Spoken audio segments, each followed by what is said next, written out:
नारी शक्ति वंदन अधिनियम बिल के दौरान समाजवादी पार्टी के सरबराह अखिलेश यादव ने मर्दमशुमारी और जात पर मबनी मर्दमशुमारी को लेकर सरकार पर निशाना साधा, जिसका जवाब मरकजी वज़ीर दाखिला अमित शाह ने ऐवान में दिया और साथ ही साथ मर्दमशुमारी और जात पर मबनी मर्दमशुमारी को लेकर सूरत हाल वाज़ेह की। आपको जल्दीबाजी क्यों है महिला विधेयक के पक्ष में? हम आप जनगणना क्यों नहीं कराना चाहते?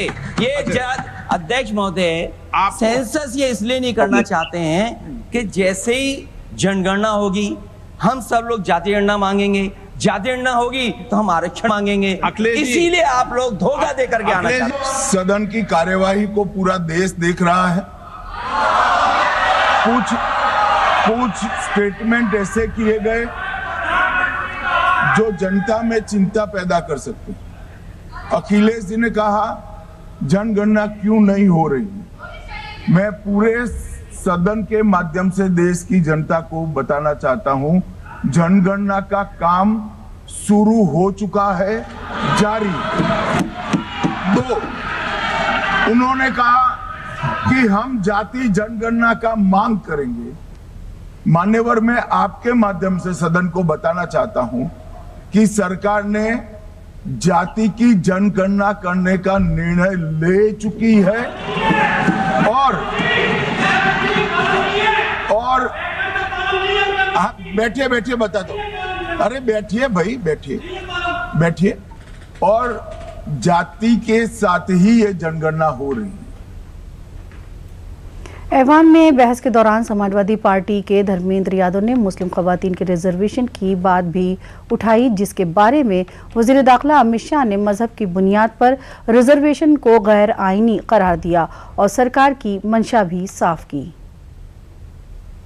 पिछड़े वर्ग की महिलाएं, जब तक मुसलमान भाइयों की महिलाएं नहीं शामिल की जाएंगी, हम समाजवादी लोग इसका साथ नहीं देंगे। और एक बात और स्पष्ट करना चाहता हूं, समाजवादियों से बड़ा महिलाओं का हितैषी इस देश की कोई पार्टी नहीं है। माननीय सदस्य धर्मेंद्र यादव जी कह रहे हैं कि कॉलम नहीं है।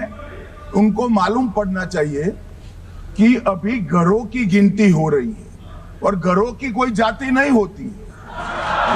समाजवादी पार्टी का चले तो घरों की भी जाति तय कर ले। मान्यवर, जब व्यक्तियों की जनगणना होगी, नागरिकों की जनगणना होगी, तब उसमें जाति का कॉलम रखा है। ये मेरा विभाग है। मैं सदन को आश्वस्त करना चाहता हूं कि ये जनगणना जाति जनगणना के साथ ही होने वाली है। तीसरी बात, इन्होंने ये जो आपने समझाया कि नियम 72 की जो खिड़की है वो हमें लेजिस्लेटिव कॉम्पिटेंसी पर और कॉन्स्टिट्यूशनल कॉम्पिटेंसी पर बोलने की ही इजाजत देती है। वो खिड़की का उपयोग कर धर्मेंद्र यादव जी ने एकदम गैर संवैधानिक बात करी, मुस्लिम महिलाओं को आरक्षण की। मान्यवर, हमारा संविधान किसी भी प्रकार के धर्म के आधार पर आरक्षण की कतई मंजूरी नहीं देगा। और मैं फिर से संकल्प सरकार का बताता हूं कि धर्म के आधार पर मुस्लिमों को किसी भी प्रकार का आरक्षण गैर संवैधानिक है, इसका सवाल ही पैदा नहीं हो।